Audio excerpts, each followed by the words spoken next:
Most of us spend our lives chasing the same three things: comfort, certainty, and control. We want life to feel good, we want it to make sense, and we want it to stay the way we like it. And when it doesn't, when plans fall apart, when people change, when our body changes, when loss shows up, we take it personally. We think something went wrong. Buddhism starts in a different place. It says nothing went wrong. This is the nature of life, and you can learn to live it with a mind that's free. When people hear Buddhism, they sometimes imagine it's about being calm all the time, or escaping the world, or chanting an incense. But at its core, Buddhism is a practical teaching about one question: how do you stop suffering, especially the kind you add on top of pain? Different Buddhist traditions explain things in different ways, but there are a few central teachings that show up again and again, and if you understand them, they change how you relate to almost everything: stress, relationships, anger, regret, even happiness. So what does Buddhism teach about life? First, life includes dissatisfaction. Buddhism uses a word that often gets translated as suffering, but it's broader than that. The word is dukkha.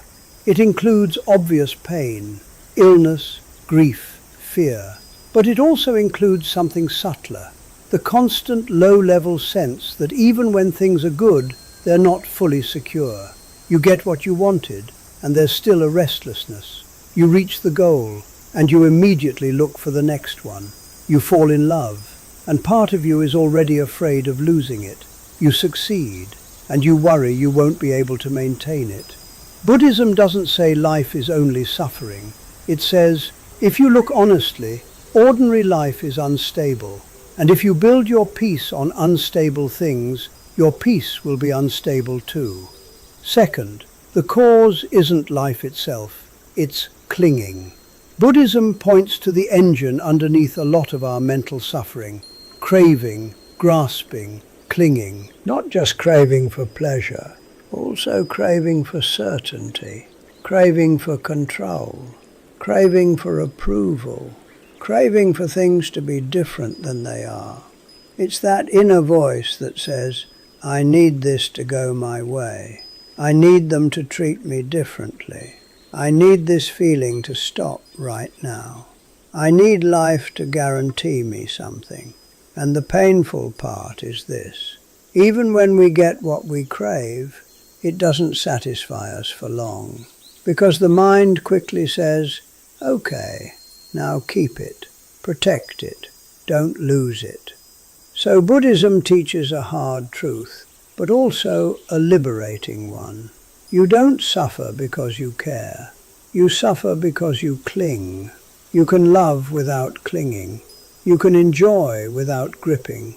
You can plan without demanding guarantees. Third, everything changes, whether you agree or not. One of the most famous Buddhist teachings is impermanence. Everything that arises will pass. Every mood changes. Every body ages. Every relationship evolves. Every situation shifts. In American culture, we often treat change like a personal failure. Why can't I keep it together? Why can't I make this last? Buddhism says, you're not failing. You're noticing reality. And impermanence isn't meant to make you depressed. It's meant to make you awake. Because when you deeply accept impermanence, two things happen. You stop postponing life, and you stop panicking when life moves. You appreciate what's here without pretending it will last forever. And when it changes, you grieve if you need to, but you don't add the extra suffering of insisting it shouldn't be this way. Fourth, the self you defend is not as solid as you think. Another core teaching is often called non-self or not self. This doesn't mean you don't exist. It means the thing you call me is not a fixed, separate, permanent object. Look closely at your experience. What is you? A body that changes, thoughts that appear and disappear, emotions that rise and fall, memories that shift, roles that come and go, child, parent, partner, employee, friend. Buddhism says, when you cling to a rigid identity, this is who I am, you suffer. Because life keeps moving, but your identity becomes a cage. So instead of obsessing over who am I, Buddhism leans into a different question. What is happening right now, and can I meet it with awareness? That's not cold or detached. It's freeing. Because when the self is less rigid, you take things less personally. You don't have to defend your ego in every conversation. You can admit you're wrong without collapsing. You can change without feeling like you're betraying yourself. Fifth, karma is intention, and your mind is your future. In pop culture, karma is treated like instant cosmic revenge. But in Buddhism, karma is closer to cause and effect, especially the effects of your intentions and actions on your mind. Every time you act from anger, you strengthen anger. Every time you act from generosity, you strengthen generosity. Every time you rehearse resentment, you build a mind that defaults to resentment. Every time you practice patience, you build patience. So Buddhism teaches, your life isn't just what happens to you. Your life is also what you practice, internally, every day. And this is where responsibility comes in, without shame. You're not blamed for your pain, but you are invited to see what you're feeding.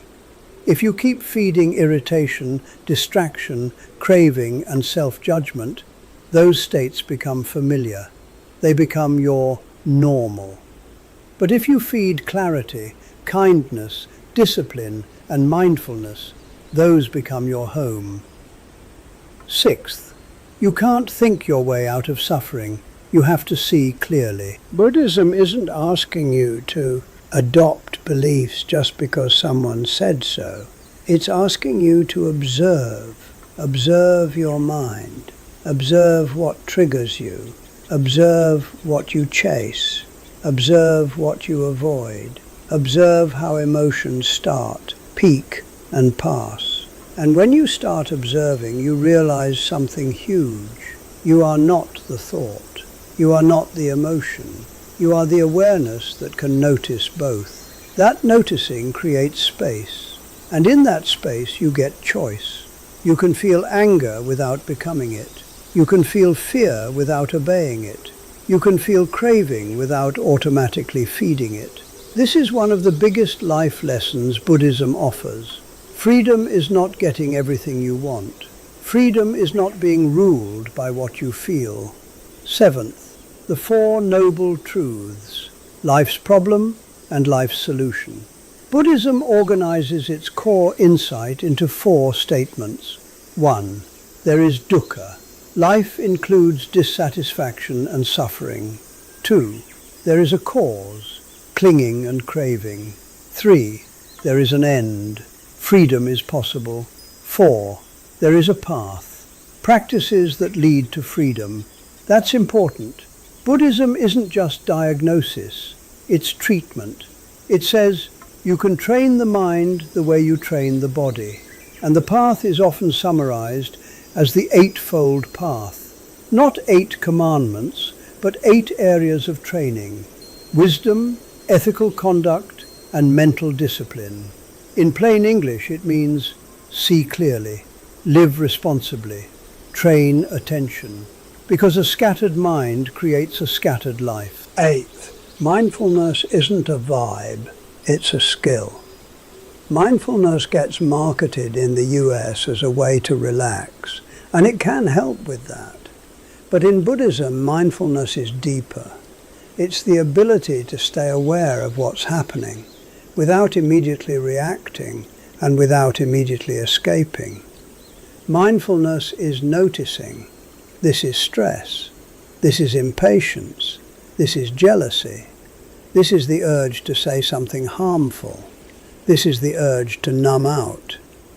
And that moment of noticing is powerful because it interrupts the chain reaction. Without mindfulness, the mind goes trigger, reaction, regret. With mindfulness, it becomes trigger, awareness, choice. That's real freedom. Ninth, compassion is not optional. Buddhism teaches compassion not as a nice add-on, but as part of wisdom.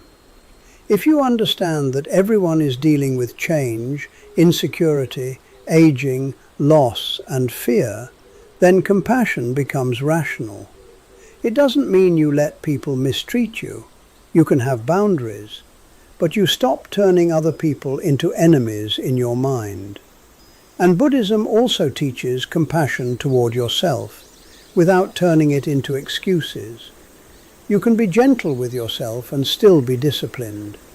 You can forgive yourself and still grow. You can start again without hating who you were yesterday. 10th, the middle way.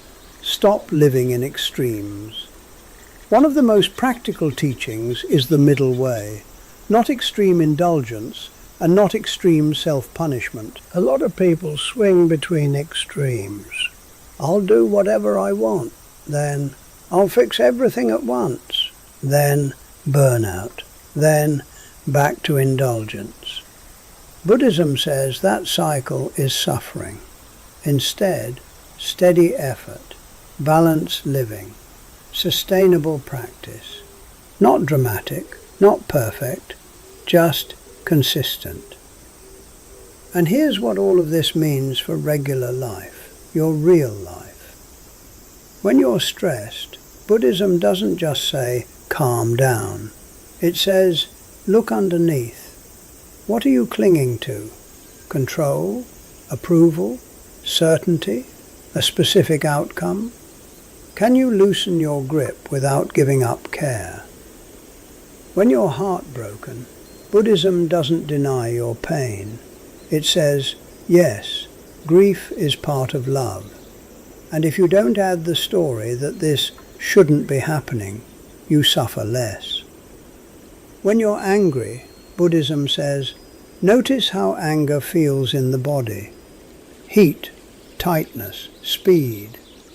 Notice the thoughts that justify it, and ask, if I act from this, what am I strengthening? When you're happy, Buddhism says, enjoy it fully, without clinging. Let it be beautiful, and let it pass when it passes. So if you had to boil down what Buddhism teaches about life into a few simple lines, it would sound like this. Life changes. Clinging hurts. Awareness frees. Compassion heals. And peace is trainable.